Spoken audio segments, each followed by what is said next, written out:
Oh man, I love that new intro. Hello everybody. Welcome to episode 15 of Beyond the Finish Line. Today we're going to take a deep dive into an often unspoken word of did not finish or DNFs. I'm your host, Joe Hardin, and today we're gathering a roundtable of passionate athletes and enthusiasts who have all faced their own challenging moments in their ultra running journey.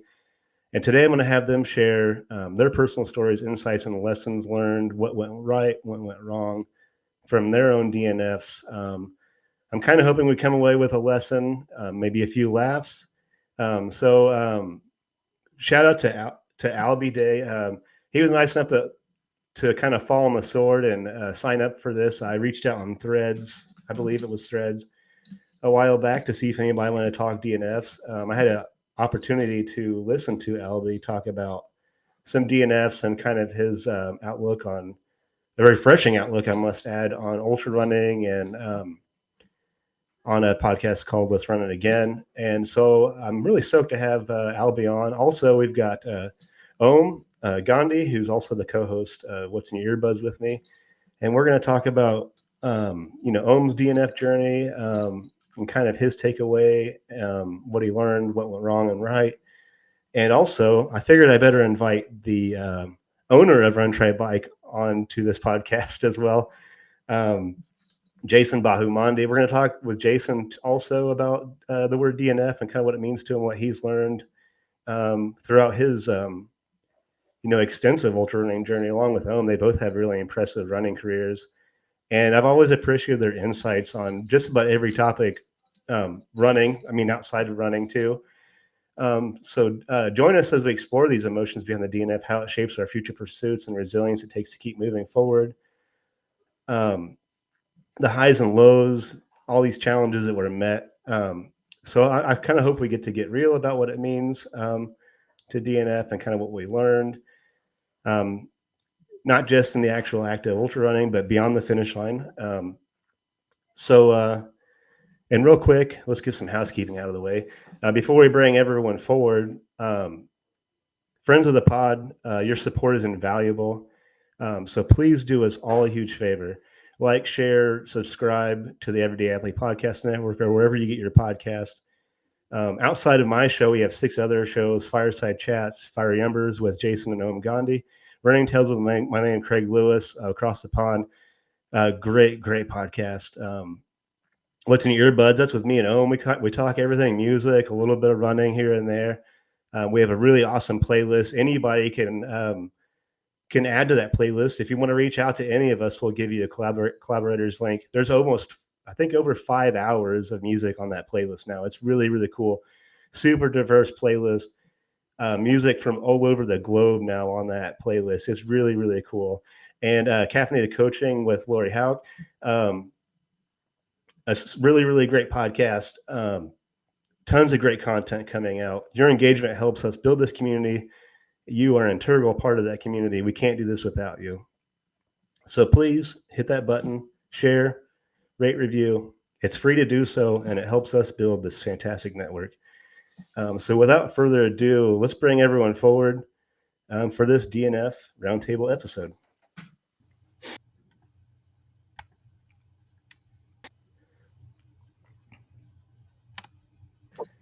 All right. We have so many DNF stories, we don't know where to start. That's yeah. So I'm gonna. This is an experiment on my part. We did a roundtable before, Albie, and it was really, really cool. And Aum took the reins. He did really well. So this is. I kind of want to take a shot at this, So I had this idea. I thought it'd be kind of cool to like have a collective of DNF stories and lessons. I don't know if anything, almost like in a selfish way, I kind of want to learn for myself, about DNFs, like kind of how to get over them, how to learn and grow from them. And I thought, what better way than to get a collective hive of stories and things like that, and get it all out on the table in one round table episode. But before that, I wanted to give you, Albie, a shot.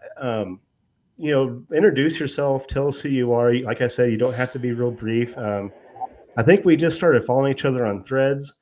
I haven't had a ton of time to get to know you, other than I got to listen to you on a podcast earlier this week. It was really great, by the way. You're well spoken. I loved your story, and I think you would be a perfect fit here with the Run Try Bike community. I mean, I just kind of want to learn more about you. That's why I do this, and it's always so unique to learn about people and meet new people in this journey. So I just kind of want to give the floor to you. Tell us about your running journey, your story. Whatever you want to share on that end, we are all ears. Yeah, thanks a lot. That you gave me a perfect introduction to start my story at the end of my story. You just said that the thing you enjoy is to meet people, connect, the community, right? My ultra running journey has ultimately landed me in a position where I realized that the two most important things to me when it comes to running, when I show up for a race, the two most important things, my goals are always, I want to run far, I want to run far in the woods, and I want to make meaningful connection with people. And ultra running is one of the few sports that exist where you can do that. You get to spend hours upon hours upon hours with someone you may never have met before. And the first time you meet someone, you end up sharing stories through the middle of the night, and you know that person by the time the sun comes up in the morning. And it's the only, and I realize that's the high that I chase. It has nothing to do with the finish line and the buckles, and I'm chasing that connection in the community. So I'll back it up. I'll give you as close as I can, the abridged version of how I ended up sitting in this chair talking to everybody here. So I haven't been a runner that long. I started running in 2019. In the middle of 2018, my girlfriend, who was concerned for my physical well-being, because I was 300 pounds and had been 300 pounds for most of my adult life, she asked me if I would be interested in trying to make a life shift. She said, I'll get you a trainer if you think it's something you'll try. And I had never wanted to. I didn't care. I was kind of perfectly happy living my life the way that I was. And eventually I said, you know what? If you feel like it, if it's important to you, I'll give it a try. And so I got hooked up with a personal trainer, and I tried for 1 month. And I'm not someone who likes wasting my time. So I figure if I'm going and I'm doing this, I'm going to put in the work. I'm going to put in the effort. And I cleaned up my diet, and I started eating clean, and I started, portioning correctly and paying attention to macros. And I became like one of those, I became a meal prepper.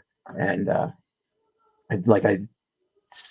went all in, and I did it for a month, and I started working out with my trainer and eating right. And I realized I actually kind of like it. Like, I enjoyed it. There was some purpose to it, and I felt good. And that continued then for 8 months, and I lost 120 pounds in 8 months. And then my trainer said to me, he said, you've got this new body. And I lost too much weight for my frame, and I ended up having to put some weight back on purpose. But my trainer said to me, have you ever heard of Spartan races? I said, no idea what that is. And he got me to go. We signed up for some OCR races. We went down to Florida, ran them together. And the OCR part was cool, but I realized I really like the running. The running in between all of the silly obstacles. I like this. And so then my wife came to me. I might interchange wife and girlfriend. They're the same person. We've been married for 10 years. We still call each other boyfriend and girlfriend. So she came to me. She was a former runner, and she said, I really want to run a marathon. And I said, that sounds awesome. And she said, I want to run the Disney Marathon. I said, okay. And she said, I want to run the Dopey Challenge. And I said, I don't know what that is, because I wasn't really a runner. My experience with running at this point had just been these couple of Spartan races, and it's not really running. You're running in between. And I said, I don't know what that is. And she said, oh, it's you run a 5K, a 10K, a half, and a full on consecutive days. And I went, that sounds terrible. I want nothing to do with that. But I'll support you if that's what you want to do. Like, I'll be along for the ride. The next day I went to her and I said, the thing you were talking about yesterday, do you have somebody that will do that with you? And she said, no. We weren't in a running community, and I said, if you want me to do it with you, I will. And she said, well, the deadline for registration was yesterday when I talked to you about it, and it fills up like that. And I said, okay. She goes, well, I signed you up yesterday. And I said, okay, so when is it? And she told me when it was, and this was in mid 2019. And I found out, okay, I have 6 months to learn how to run and go run a marathon. So I started going down that journey and realizing I actually really like this. And before I finish out this story, of the three of you here, have any of you heard of the race that happens in New Jersey? It's called Loopy Looper. Yes. Yeah. Okay, so the course for Loopy Looper is about 200 feet that way. Now, this was 2019, and one day I went out for my run. It was my long run Saturday. It ended up being the first time I ever ran 13 miles. This was like, I was very proud of myself. This was, this was a momentous occasion for me, going from, we were still within the first year of me figuring out what my new weight loss body can do, right? And I'm out running around this river loop behind my house. And all of a sudden I realized there's more people here than normal. And I didn't think much of it because of the fact that they hold races there all the time. There's 5Ks and stuff, and I didn't think anything about it. So, I finished my run and I come home. And about 8 hours later, we leave to go to the grocery store, and I'm driving out. This is in the middle of August. I'm driving out, and all these people are still out there running. So it's like 104 degrees, and they're still running around this, and it made my brain explode. And so I found a sign. There was a sign, one of their race signs said endless endurance on the side of it. So I Googled it. And because it was the first year it was the first year they did that race, it actually took some time to find it because there wasn't a whole lot out there for it. I figured out what it was, and I'm going, that's ludicrous. That then started me down a path where I started looking at, okay, what is this? Fast forward through the rest of that year, and we ended up running the Rehoboth Marathon together in December before January when we did Dopey. We did Dopey together, had a blast, January of 2020, and obviously then the whole world shut down. But the whole time I was doing that, I started reading everything I could get my hands on that had to do with ultra running because I was intrigued by it, because this one day I accidentally ended up in the middle of a 12-hour race having no concept that ultra running even existed. So I decided, okay, I want to run a 50K. And so I signed up for a race it was in Asheville, and went out to run that race, and I broke my ankle at mile 2. Oh, damn. Man. And so when I said I was reading everything and listening to everything I could get my hands on for ultra running, at that point, it was almost exclusively David Goggins. So when I rolled my ankle at mile 2 in my very first 50K, I was not going to quit. You stay hard and you stay run. hard, right? And I did DNF that race. I DNF'd my very first 50K, but I DNF'd that race at mile 25 with heat stroke, and I got pulled from the course. Oh, wow. The broken foot had me way slower than I planned to be out there, and it was August in North Carolina. And heat is not my superpower. I do a lot of things really well, and existing in the heat is not one of them. So I kind of passed out on the course, got pulled. But what I knew, so my first experience with ultra running was a DNF. But it was also the only time that I ever pushed myself with a real injury I should have stopped with. Ended up in a boot for 2 months, and it really impacted the rest of my life for a long time. And ended up coming back. I came back from that race in a boot, and it was the same week that Loopy Looper was then held for the second year. And I hooked up with the race director, and we ended up volunteering at the race. Oh, cool.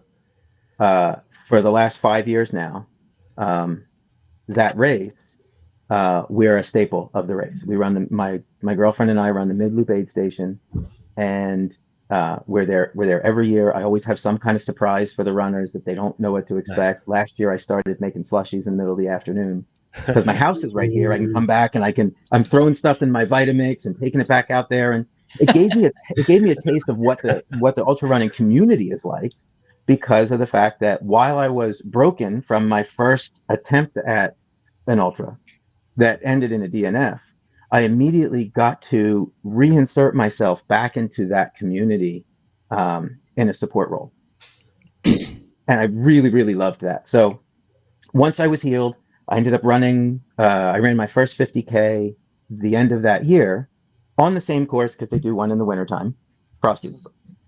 And I then started thinking to myself, okay, I can run a 50K now. What can I do? Can I do more than that? I kind of had something to prove to myself, right? A little bit of especially going through the weight loss journey I'd just gone through, I needed to know, what am I capable of? And so I decided I was going to run a 100-mile. And so I signed up for the Hainsport endurance race. I'm in New Jersey, so I was looking for something local, and I went and I ran that race. It's a 1-mile loop that's kind of shaped. Hold on a second. Your decision to run 100 miles was going to be on a 1-mile loop to begin with. So you're going to run. I had to run past my car 100 times. Oh, goodness gracious. That's mental grief, man. That's hardcore. I'll never do it again. Love Luke. I absolutely. So I love that race director. So that's Beast Coast. The race director, her name is Vanessa Klein. She's the best. Once again, I go and I volunteer at her races now. Actually, the Hainsport race just happened this year, and I went to it. But this year I went to it and I played music. I set up and I played live music at the race, because I don't want to run it ever again. Man, I don't blame so it's a 1-mile loop, and I show up for this race. I was trained. I was ready. You know, I knew that I thought I could do it, but I really needed to know if I did. And I was having a great day. Right up until about mile 56, and I started having some foot problems. It was a hot day. I didn't know anything really about foot care yet at all, and all the skin from the pad, like the skin underneath the fatty pad of my foot on both feet, it's separated and shifted forward and bunched up underneath of my toes. So it was just all exposed skin under there, and my Achilles were both stripped raw. And so I got to the point that, like, every step, I couldn't take another step. It hurt too bad. It was just like razor blades under my feet. And I still had that death before DNF mentality. I would not quit. Because I didn't know if I could do it yet. I needed to prove to myself that I can run 100 miles, and I wasn't going to quit. And so I remember going into the timing tent at like mile 50, I think it was around 56. And I said, I don't know what to do, because I can't run anymore, but I don't want to quit. And a woman at the timing tent, she gave me the best advice anyone's ever given me in a race. And that was, don't make a decision right now. Go, sit down, take some time. Just sit with yourself and figure, just don't make any rash decisions. And so I did. And then a friend of mine, a friend who was at that race, he ran by and saw me, and he's like, hey, come on, take a walk with me. So I threw on a pair of slides and I walked with him for 3 miles. And I found out later he was trying to talk him. He was contemplating quitting. And me talking myself out of dropping when I was walking around with him kept him in the race. And when I got back to my little aid station, I took out everything that I had that could be construed as foot care, and I mummified my feet, wrapped everything up, put my socks on, taped my socks on the outside. Like, we went full, just tape everything up. And the next 20 miles of that race were the fastest 20 miles I ran the whole race. Oh, wow. And I ended up, because they had a cutoff. You had to hit 80 hours by 8 o'clock in the morning, 80 miles by 8 o'clock in the morning. And I was behind it because I'd spent so much time messing around. But I made up the time, got to this sunrise, and thought to myself, oh my God, I only have to run another 20 miles. I can do this. And I finished with a lot of suffering. There was an intense amount of suffering. The absurdity of that statement, right? Only have to run another 20 miles. Only 20 miles. It's amazing the way our minds work when it comes to these things, right? I've run 80 and I only have to run 20, but you talk to the average person on the street and they're like, the excuse, right? I don't even like driving that far. Like that's how Yeah. amazing the mindset can be sometimes. The context. Everything is about context, Yeah. right? The thing that surprised me the most about that experience was that after I finished, I got depressed. I didn't want to run anymore. I wasn't hurt. I wasn't injured. Once my feet healed from, once the skin, and it didn't take that long, maybe a week or two tops. Um, I was lethargic. I was apathetic. I was bordering on depression. And the thing that I was really confused by was, wait a minute, I did the thing. Like I did the thing. I set a goal. I didn't know if I could do it. I did it. Why am I not like, I should be ecstatic about this. And I wasn't. And I really struggled with that. I didn't want to run anymore. And I ended up talking with a bunch of different, but I kept it to myself for several months. And finally, I started talking to a few other runners that I'd become friends with. And they all said, oh my goodness, they were like, I dealt with a lot of those same feelings after I finished my first 100. And kind of talking about it really helped like take some of its power away. And all of a sudden I could run again and the joy was back. And so now I'm an ultra runner now, right? Because I did the thing. I ran 100 miles, but I still kind of felt like an imposter in the community because still, even though I've lost a ton of weight, I show up for a race. I don't look like everybody else. I'm not the tall, skinny guy with a mustache. I've got the right beard. You got the beard though. Let me tell you something. If there's an ultra runner look, I don't have it. Who knows what it is? No mustache, no beard, all of 5'6". Like, But these are the narratives we give ourselves, right? Yeah. So I felt like an imposter, and I didn't know. Now that I had gone and done the thing, right? I met the goal. I didn't know what my drive was anymore. I had no why. And I ended up finding it when my wife and I went to Maui. She wanted to run the Maui Marathon, so we did. We went and ran the Maui Marathon. This was 2 years ago, and while we ran that together, had a great time. A few days after the marathon, we have an arrangement whenever we travel anywhere that I get a day. I get one day where I can go and I can run up a mountain, get lost in the woods. I have however much of that day that I need. I can go do it. And so I did this in Hawaii. I went and I ran up to the top of Haleakala, which is a dormant volcano in the middle of Maui. Oh, cool. I went up to the top. Then the summit is at 10,000 feet. And I went up there at sunrise. And there's a whole bunch of people.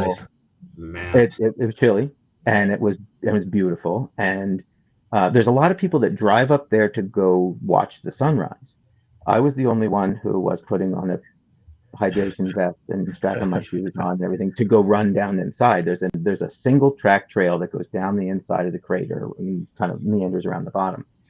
And so at sunrise, 10,000 feet, I'm above the clouds. I'm watching the sun come up the other side of this crater. And I had like an existential moment where I realized, oh, this is why I do this. This is it. This is the reason. Yeah. The reason is I'm not trying to be faster than everybody else. I'm not trying to pad my ultra running stats. The reason I'm doing this is because when I go somewhere and I look up and I go, there's a mountain there. I wonder what's up there. I want to be able to go up there. That's what I train for now. What I train for is to be able to go, oh, I want to go up there. And so now I've done that every place we've gone where we've traveled. I did it. We were in Italy in the Dolomites this summer. Same thing. I leave in the morning. I summit a mountain. I stand up there and I go, I might have a good cry up here today. And then I come back down. Have a good cry, man. Gotta have a good cry. And so the act of DNFing, you can't DNF something if your goal is to go out and enjoy the experience, not get to the end. Oh yeah, 100% agree with that. Yeah, it's it's funny. Like I think that all of us, in our own way, it's first off, it's amazing when you switch your mindset from what is the outcome going to be to just enjoying the process. And I think you're doing that there, Albie, I think you got to that realization when you got to the top of that 10,000 foot summit and you saw that sunrise, that this is the thing that I live for. Like, this process allows me to have these moments. And I think for me, from my first DNF at a 100-mile race at Antelope 100 in 2022 to my most recent DNF, I really shifted my mindset to being process driven. And it's just incredible when you realize, like, I think it even goes back to the point that Jason made, like, you get to sunrise and you're like, I got 20 more miles to go. Like, this is the mindset that we've created for ourselves. Like, and it's amazing how if you keep focusing on the outcome, you notice that the goalposts just keep moving and moving. Like, I DNF'd Moab this year at mile 82. And for me, I couldn't have even fathomed running a quarter of a mile when I first started running in 2018. Like, that's how far the goalposts have moved. But if I had stayed fixated on the fact that I didn't get to 240 miles, that I didn't get some buckle or piece of metal, I wouldn't have realized that my goalposts have moved so far, that I am failing at 82 miles now, that I'm failing at a Triple Crown now. But now I look back at it, and when I look fondly back at that race, I think about the laughs, between the pukes, the laughs, and the midnight conversations that Jason and I had, getting sidetracked on that course, like, and the moments that I had out there, both good and bad. And I think that regardless of the outcome of the events, we've all had our wins and losses. Like, I just really am starting to love the process and what it gives me. I don't know. Would you and Joe agree with that, Jason? Yeah. So my first DNF, and I just had to look it up to make sure I was correct on the year, which tells you how important a DNF is in my mind, was 2018. It was in Texas at Possum's Revenge. And it's a 17-mile loop, I think is what it is. And the first loop, it's hot as all get out in Texas. And I'm tripping over roots and I'm dirty now. So I'm pissed because I got sand everywhere. And I finished the loop and I'm standing at the start line to go out on the second loop. And I'm literally just standing there contemplating, do I really want to go out there, trip and fall again, be dehydrated, waste from my perspective, waste my time. And the race director came over to me and he's like, are you okay? Obviously thinking health issues. And I said to him, his name is Rob Goyen. He used to run trail racing over Texas. And I said, well, the reality is, like, this race isn't that important to me in the sense that I'm starting Ironman training in 2 weeks. And he was like, wait a minute, you're going to be Ironman training in 2 weeks? Why are you standing at the start line? Go sit down. And he was like, he gave me permission to DNF his race. And from a race director, that means a lot, right? They want completion rates to be as high as they can so they can generate registrations. And I sat down and I had a good cry. It was the first DNF I ever had. And once I got over that cry, I went and volunteered at the race, helping people come across the finish line because it was hot, getting them water and everything else. And I realized in that moment that the DNF isn't that big of a deal, that, the stories, to what Albie said, the camaraderie, the connection to people, the helping everybody out meant a lot more to me. And that's not to say that DNFing becomes one of those things where I'm like, just fuck it, I'll just DNF now. But it has a lot less impact on me than it used to. I told this story in the green room when I DNF'd at the Canyons. Again, hot as all get out. It's the 50K mark. I'm puking. And I just thought to myself, this is dumb. Like, I'm going to drag my carcass to the next aid station to then DNF there. Why? Just DNF now. And I did. And when I got brought back to the start line of the race, Aum and Lori were there. And I was like, let's go get pizza now. Like, let me shower and let's go get pizza. Right. Which was a much better use of my time and enjoyment and stories and laughter. And, you start to realize the work that you put into these things, the wake up call alarms, the late night runs, the treadmill runs, the planning out your nutrition, your hydration, like all of that shit takes so much time and effort, but you should be enjoying that journey because you don't know what race day might bring you. You might not even get a race day. What if there's a torrential storm? Like, who knows, right? So enjoy the process of getting to the start line, and then enjoy the victory lap on your way to the finish line is how I would think about that, to answer your question, Aum. Yeah. Sorry, Yeah, go ahead. 100%. It's funny. I think what I noticed is we've all kind of discovered that same thing. It's like, so Albie said something and Jason said something that kind of resonated with me. I had that almost exact same emotion. It's like after my first DNF, I was like, kind of feeling sorry for myself. And then that following Saturday, I worked a finish line to come to Trail Challenge with Dyno Racing. Shout out to Dyno. And I spent 10 hours at this finish line and got to see like all these first time 50K runners and people come through PR. I got to see my friends bring home, podium hardware. And I was just like you said, Jason, the DNF doesn't matter. Like this is why I'm here. Like this is one of the many reasons why I love this so much. God, would I have loved to have held that buckle on October 13th? Yes. But that doesn't like make or break, who I am as like a trail runner. I love it so much that, it's an arbitrary number, right? Like, just same thing. Like my goalpost keeps moving. And the fact that, Aum said something that really hit me Monday. We talked about 100 miler, my goal in 2025. And the fact that I even thought that maybe I was ready in 2024 to me seems significant now that I look back on it, considering that was my goal for 2025.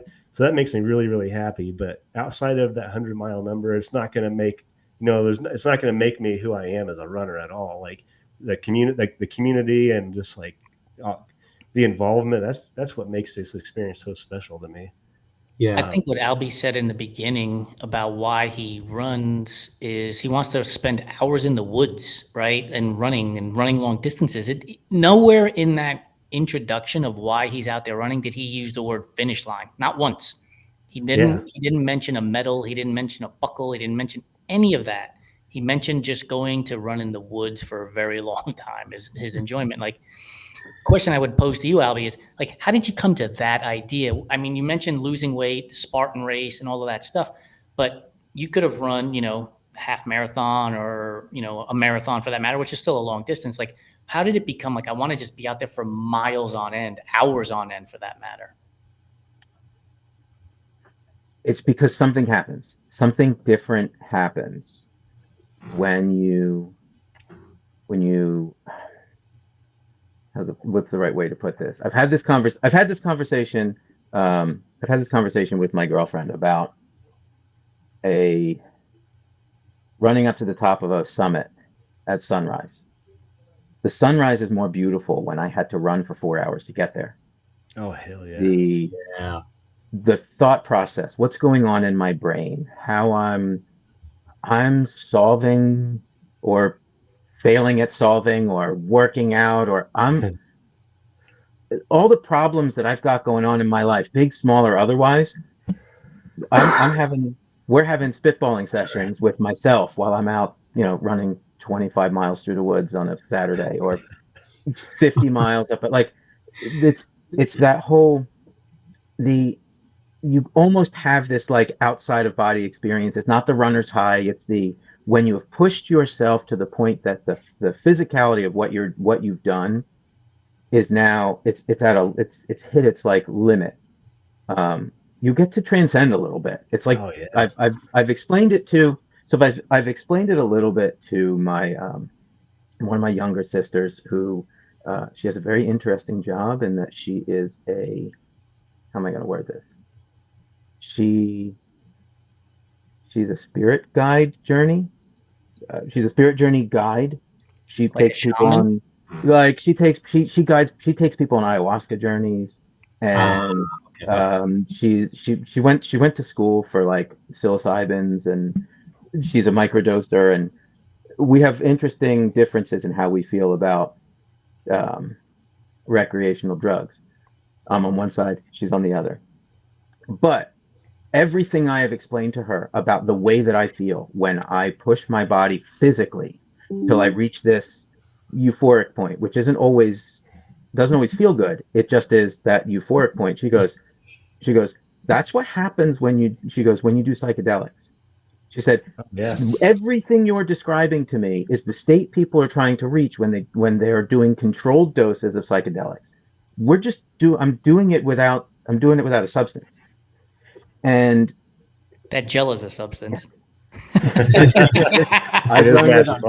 run with Uncrustables.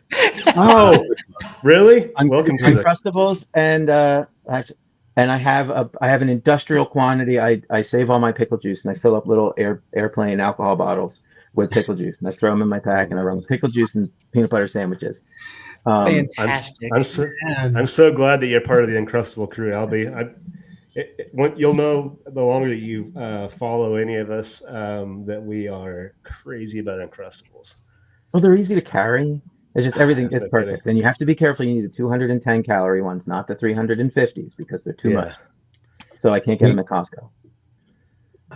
So the Nutella ones, I just tried the Nutella ones. Are fire, by the way.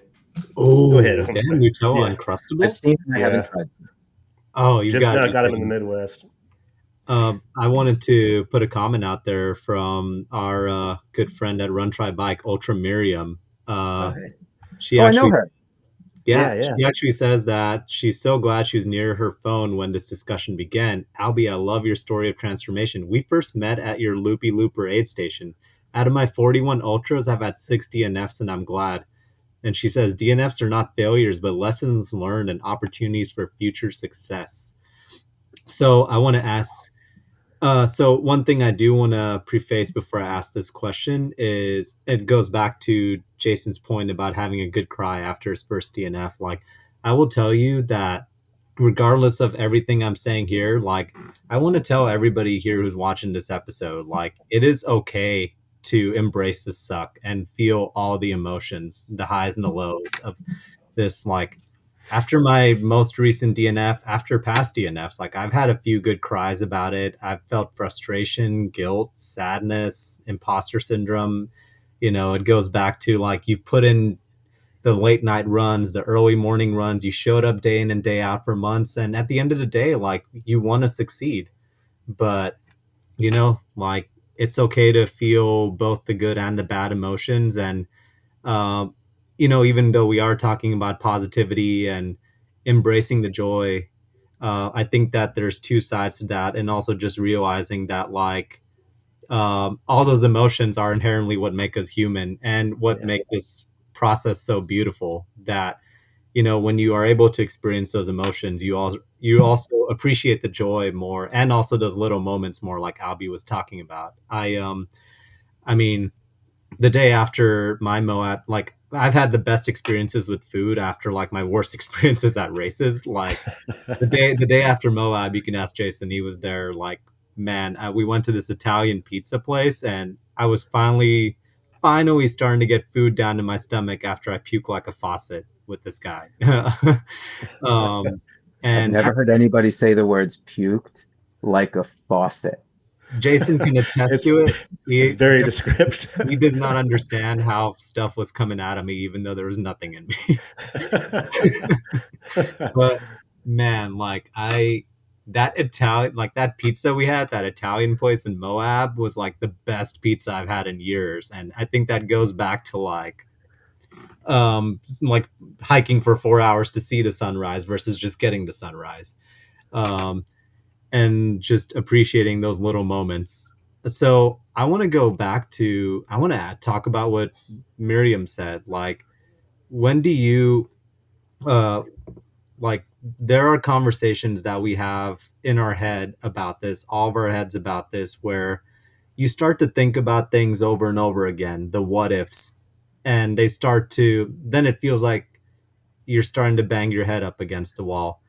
How do all of you switch from that mindset of, like, just continuing to repeat the what ifs and having those negative and intrusive thoughts and converting them into, like, lessons learned, and something that you can take into the next thing or into the next part of your journey on the process?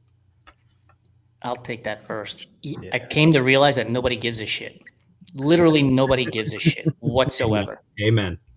I mean, I said earlier, I had to go look up on Ultra Sign Up when the DNF occurred because I couldn't remember it. So if I can't remember my own results, chances that Susie in Sarasota, Florida, who follows me on Instagram, doesn't fucking know when I did it either, right? And once you're able to realize that, I think your concern about whether or not you're going to DNF doesn't become about the kudos or the backslaps or anything like that. You start thinking about your own enjoyment, and you think about what it means to you to then be able to pursue the next goal as healthy as you possibly can. And the four of us are ultra runners, but I'm also an Ironman, and I have a DNF at the Ironman race. The year I did it was 2019. I was racing Ironman Wisconsin, and the story goes like this. I got selected in the lottery in December of 2018 for Western States. I had already registered for Rocky Raccoon in February of 2019, going to race Western States in basically July 4th of 2019, and then race Ironman Wisconsin in September of 2019. And in between Western States and Ironman Wisconsin, I was on the massage table, and I said to the masseuse, I said, I can't wait for this shit to be over. And it's the first time I've ever uttered those words because I could feel the burnout coming. Get to Wisconsin, get in the water on practice swim day, and it was gorgeous. Man, it was gorgeous. Race day comes, and it's awful. Windy as all get out. I swam 0.6 of a mile, water splashing all over the place. I look at my watch, it was 30 minutes. And I was like, I'm not doing this shit for 2 hours. Like, there's just no way. Because then I got to get out on a bike for 112 miles, and I got to run a marathon after this. No chance. I wave my hand. Jet ski pulls me out of the water, and we go to the dock. And I'm thinking to myself, was this the right decision? To your point, like, could I have done it? And I sit on the dock, and I realize I've already got 8 finishes at this Ironman distance race. I don't need another one to prove to anything to anybody. And sitting next to me was a young girl this was her first. And she was DNFing after having trained for a year, and she was in full on tears.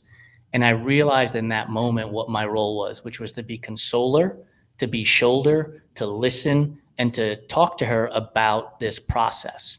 And after we had this conversation, like, it all dissipated from her, like the tears stopped, and she was able to put everything into perspective. And I think that's the key, is putting these things into perspective. I'll send it over to you, Joe, to answer Aum's question next.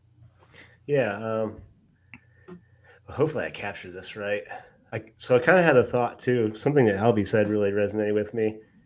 And kind of when I was sitting with all the emotions and the ifs and like I shoulda, couldas and all this nonsense that really wasn't serving me anyways. I wasn't going anywhere.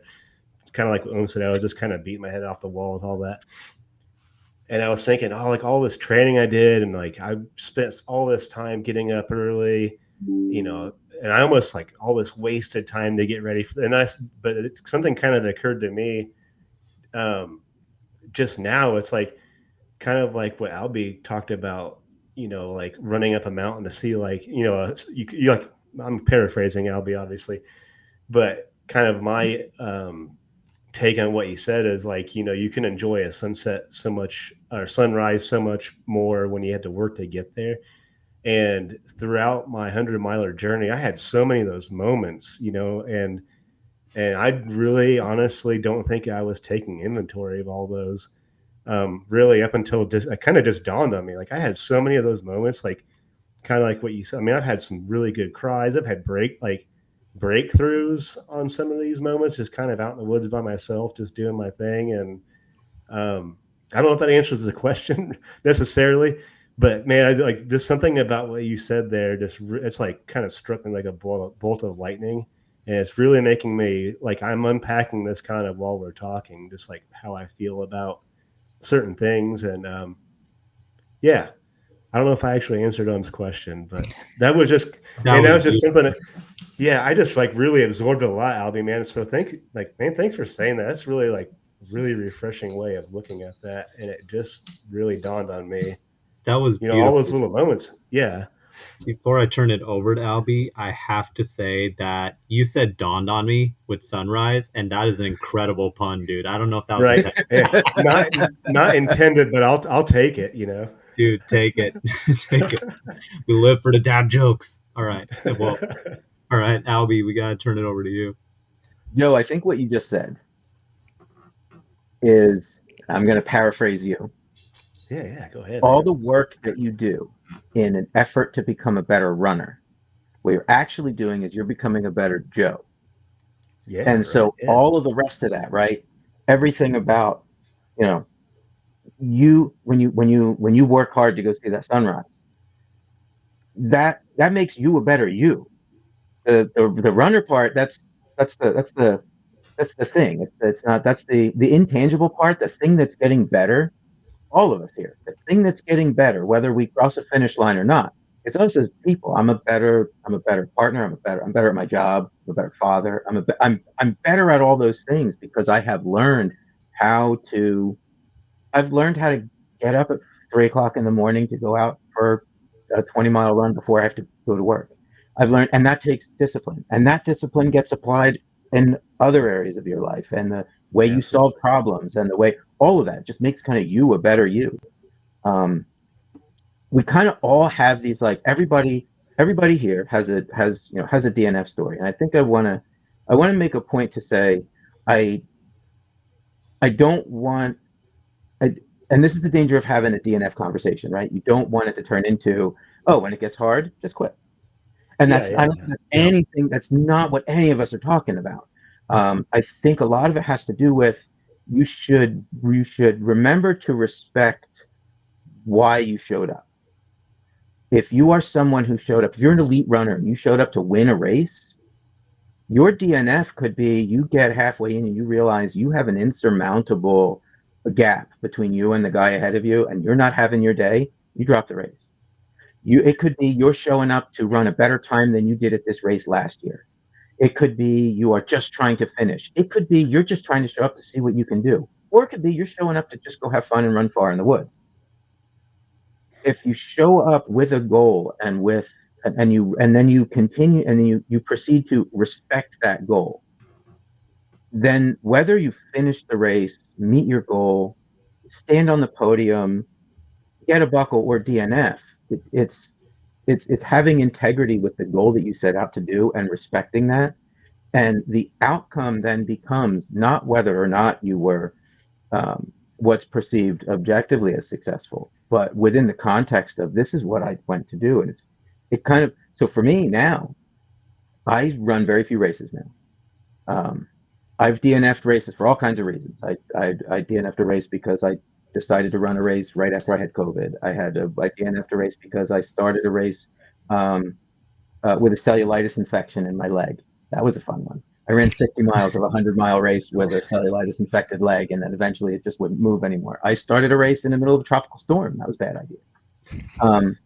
Now I have finished lots of races too.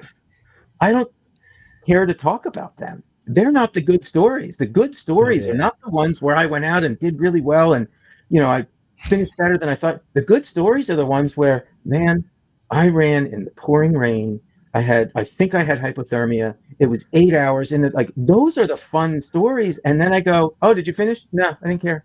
I got to the end and I realized I was at mile 82 and I had 6.5 hours to go the last 18 miles. I could have walked it backwards if I wanted to, but I don't want to. 82 miles was good enough. So what I do now is I pace, and it is the best. It's the best choice I ever made. I'm like a specialty pacer. I'm a nighttime guy. That's it. I will show up for you at between 11 and 12 o'clock, and then we are going to chase the sunrise together. Because everyone who's ever run overnight, that about 2-3 o'clock in the morning, you will quit for any reason. Any reason. You've been in the dark forever. It's never going to get better. Every problem is the worst problem you've ever had. Nothing is good.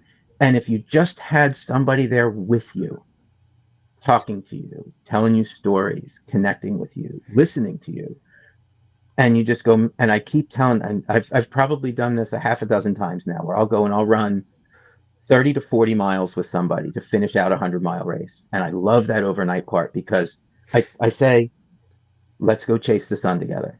And and it's, I've done it. I've done it with a friend of mine twice at Eastern States. I've done it I've done it at Leadville. I did it at Leadville this year. That was fantastic. That was wonderful. A guy, and I ran 53 miles with a friend. I ran more than half of her race with her about 2 months ago. It was her first 100.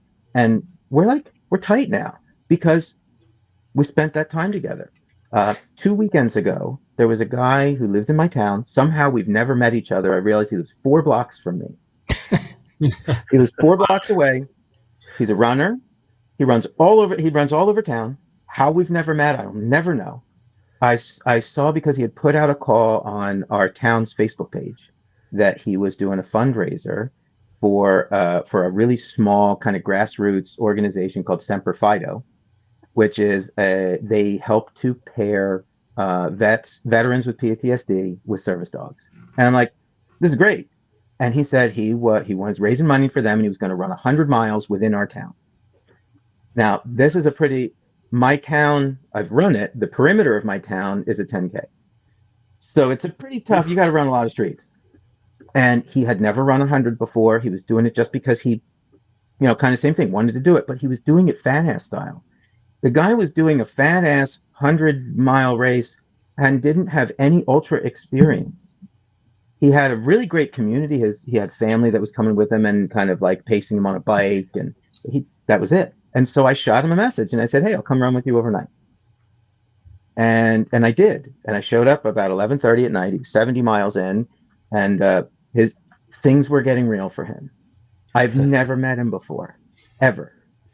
We then spent 9 hours together running the last 30 miles. Well, the last 29, because the 30th mile, there wasn't a dry eye anywhere because we stopped by he kept using his house as his aid station. And for his 100th mile, he looped back to his house and collected his 9-month pregnant wife, and they walked their last mile together. Oh, wow. And Incredible. the 9 hours that we spent together were the first 9 hours I've ever spoken to him. And like, I remember we finished, and he just looked at me and he said, I know I would have quit if you hadn't been here.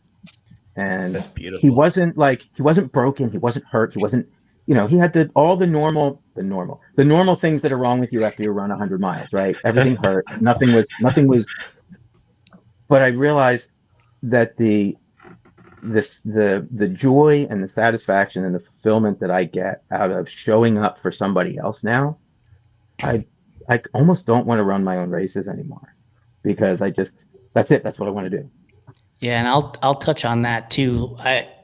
I will have always said that the 100-mile distance, the race begins at mile 60, because you've just run 100K and it dawns on you that you've got to run another fucking 40 miles. You're like, holy shit, right? And that's when the night starts to creep in, and that's when it gets dark, and that's when you start questioning all your life choices, and every muscle that was kind of sore is now really sore. And helping people through that moment, I'm with you, Albie. Like, I love it. I have paced at Leadville as well. I've gone up and over Hope Pass in the middle of the day, which is awesome, kind of cool. You could see it actually. But then running in the middle of the night from May Queen to the finish line as the sun comes up can't be beat. Like, it's just an amazing experience, and being able to be there with somebody to help them, to hold their hand through the process is amazing. This year I've had the opportunity and the honor to pace Aum twice. The first time was at Tahoe, the Tahoe 200, and we were going 50 miles together. And we started in the daylight and we ended up going throughout the night. And I know that there were probably moments for him where he was like, I just want to stop for a moment. And it's like, yeah, let's not stop for a moment. Let's just keep moving until we can get to the finish line. And then at Moab, we started in the daylight again, and we finished, we covered, 16 miles in like 8.5 hours. He was in bad shape, and it was dark out, late night. But in that moment, I thought to myself, like, there is no bringing him back from where he's at. And if I have to make the decision to pull him from this course, that's what I'm going to do. But he made the decision on his own, so I didn't have to do that. But throughout that night portion, right, we were telling stories, and I, like, my brain works, and I'm sure everybody says this in a unique way. like whenever I see mountain ranges, I always wonder, like, what were the settlers thinking when they're in their covered wagon with fucking wooden wheels, you know, cows that are like dying, and like they look at that mountain and they're like, let's go up and over it. And I always ask the question, like, what the hell would these people have done in this moment? I have to finish that story with the question you asked me while we were out on the trail. Did you ever think that a Puerto Rican kid from the Bronx was going to pace you, an Indian kid from LA, in the middle of fucking nowhere, Moab? Yeah. I was like, no, never. And those are the moments that Albie's this talking about right there, is that connection time, especially in the middle of the night. And one of the questions I also asked you was, how many people do you think have walked this path that we're on right now? A lot. Hundreds, tens of thousands. His response was a lot. Like, great insight, brother. Thanks. But I think in those moments in the dark, when you're trying to connect with each other, is really when the races happen, and those are the memories. Because to Albie's point, like, man, I honestly don't remember the DNFs I've had. Like, I pulled myself, shit happened, it wasn't fun anymore, it hurt. But I do remember the times that I've paced people, the times that I've helped them get through their hard moments, to not DNF, and celebrate with them as part of that whole process. When I'm on, I've said this many times before, and it's only been reaffirmed by the most recent DNF, my fifth one now, that when I'm on my deathbed, I'm not going to remember the result I had at the Santa's Fun race. Excuse me for the example, third place finish or whatever in like 2025 or something like that.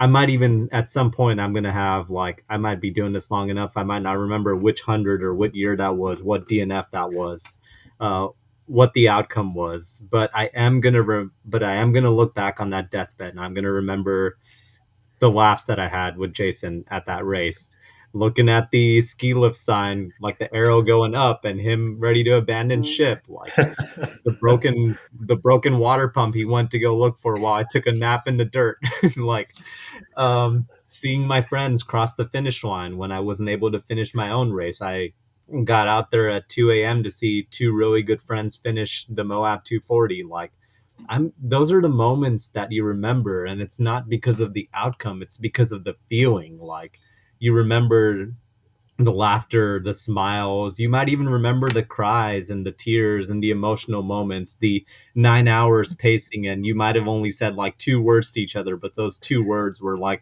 but that phrase might have been, I couldn't have finished without you. Like, those are the moments that make this sport so amazing and make this process so amazing. And I think that more than my next finish line, I'm looking forward to having more of those moments, because, the longer you stay in this, whether it's wearing the runner hat or the pacer hat, which I've had the privilege of wearing, the aid station captain, volunteer, like, you are going to have more of those incredible moments.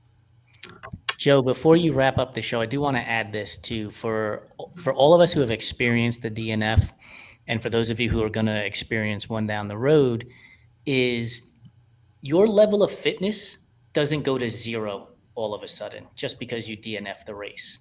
You're starting at an elevated level compared to where you were from the beginning. So remember that is your baseline is now much higher than when you first started training. So when you go attack that next goal, you're already starting at a level that's much higher than when you were when you started. And so think about that as you get ready to plan your future goals, that you're not a failure. You've built this fitness, you've built this endurance, you've built this mindset all along. And to Albie's point earlier, you're a much different person today than you were yesterday, when that moment comes. So just, you're starting here now versus here. And then the next time you go out, you're going to be starting here versus here. So it's just continuously building that process for yourself to get you to that next finish line, wherever that is. I'll turn it over to you, Joe. Before you wrap it up, Joe, I just want to quickly say the Joe that I met a year ago is a far cry from the Joe that I know now. And I'm so damn proud of you, man. Oh, man, that means a whole heck of a lot coming from all you guys. Yeah, it means a lot. I mean, thank you.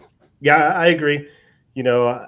when I first talked to you, I think I was just coming off of like not just a 50K. It's still a preposterous number, but I was just kind of like taking inventory of all these conversations we had since we've met. I was just like, yeah, I mean, I mean, it didn't happen, but that's still just the fact that I eyed that buckle to me is kind of compelling.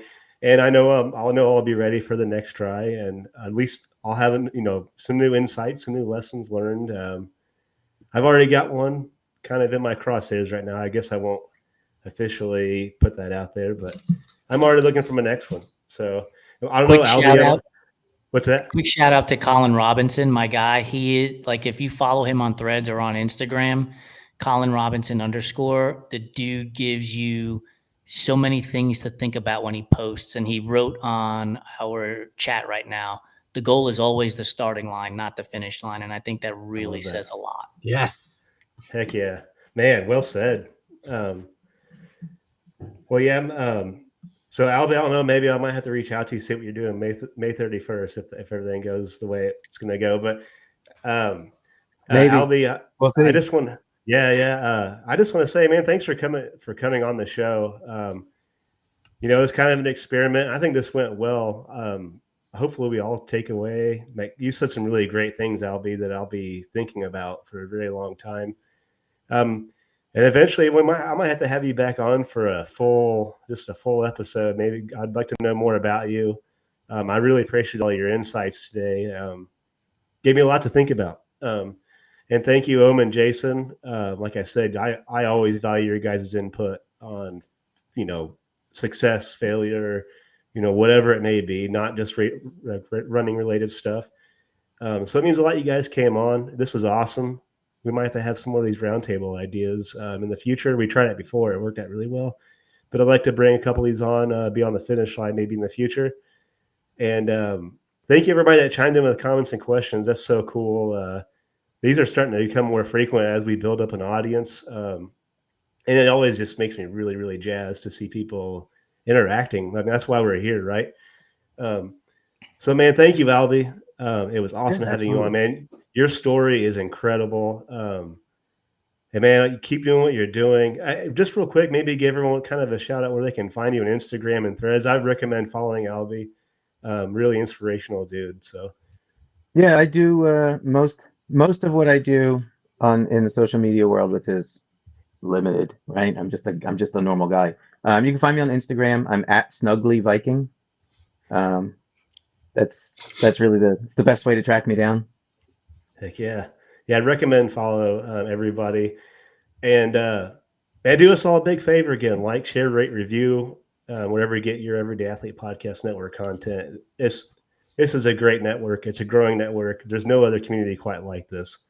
And I'm so glad that you're all a part of this. And for now, I'll leave you guys and have a great evening. And I'll see you next time beyond the finish line.